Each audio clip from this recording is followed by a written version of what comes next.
Hello students. तो last class में हमने नंबर ऑफ स्पेक्ट्रल लाइंस पढ़े थे, है ना। क्या पढ़ा था हमने? नंबर ऑफ स्पेक्ट्रल लाइंस, है ना, फॉर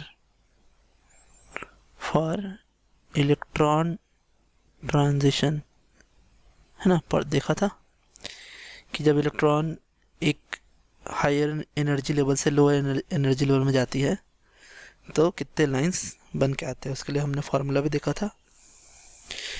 सॉल्व एक एग्जाम्पल भी सॉल्व किया था। आज हम पढ़ेंगे आगे ही उसी में आगे कुछ रिजल्ट है आपका, है ना। रिजल्ट क्या है? सो व्यूड बाल्मर लाइन एक्चुअली होता क्या है, सिर्फ बाल्मर जो ही है ना, बाल्मर सीरीज जो ही है वही सीरीज जो है वही विजिबल रेंज में आते हैं, बाकी सब इंफ्रारेड और अल्ट्रावायलेट में आते हैं, है ना। विजिबल रेंज में आते हैं जो हमें दिखते हैं। अब कई बार इन पे सवाल पूछ देता है तो सिर्फ 4 बाल्मर सीरीज ही अपने को दिखता है। कौन कौन? So only 4 lines were viewed, है ना। और ये जो दिखते हैं इनका नाम क्या है?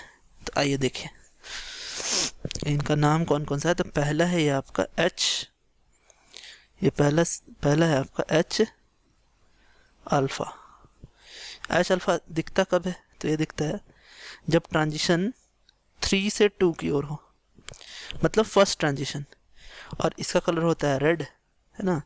वेवलेंथ होता है इसका 6563।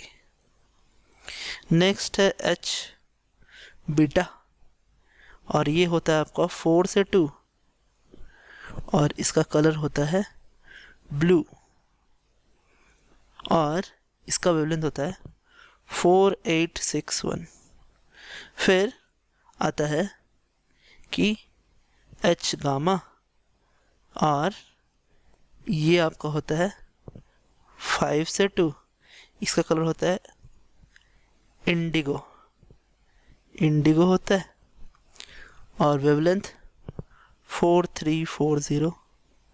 और जो अपना फोर्थ और लास्ट लाइन है H delta, delta that is ये होता है आपका 6 से 2, और इसका कलर होता है वायोलेट, वायोलेट, और ये वेवलेंथ होता है 4101। और जब हम आगे जाएं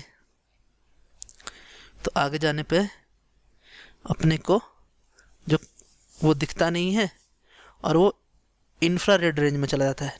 next Balmer series, 5th Balmer series नहीं दिखेगा वो हमें, और वो कहाँ चला जाता है? इंफ्रारेड में चला जाता है।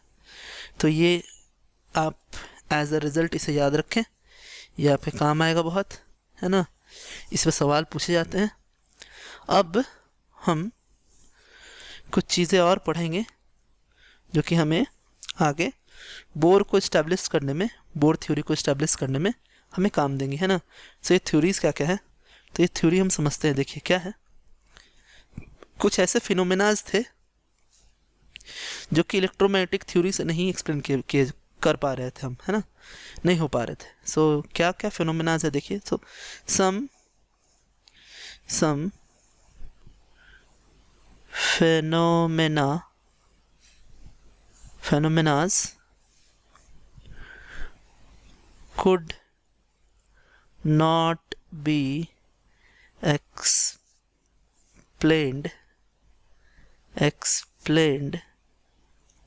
by EM wave theory।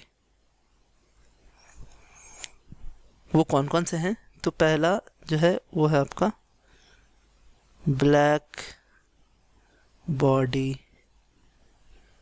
Radiation,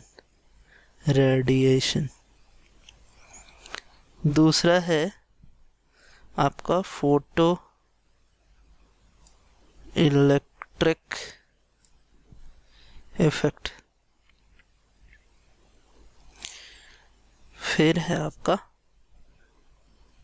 variation of heat capacity of solid as a function of temperature. और नेक्स्ट है आपका लाइन स्पेक्ट्रा ऑफ हाइड्रोजन। तो लाइन स्पेक्ट्रम तो मैंने आपको बताया क्या होता है ना, है कि नहीं, बहुत अच्छे से हमने डिस्कस किया था। लेकिन लाइन स्पेक्ट्रम क्या होता है ये बताया था, क्यों होता है उसके पीछे का रीज़न नहीं बताया, तो वो हम पढ़ेंगे लाइन स्पेक्ट्रम ऑफ हाइड्रोजन। तो जो अपना जेई का सिलेबस है, उसमें जेई के सिलेबस में या सीबीएसई नीट के सिलेबस में, एनटीए का सिलेबस अगर मैं बोलूँ तो ब्लैक बॉडी रेडिएशन पढ़ना है अपने को, वो भी ओनली क्वालिटेटिवली पढ़ना है ना, क्वांटिटेटिवली नहीं पढ़ना है। सो क्वालिटेटिवली पढ़ना है अपने को, है ना।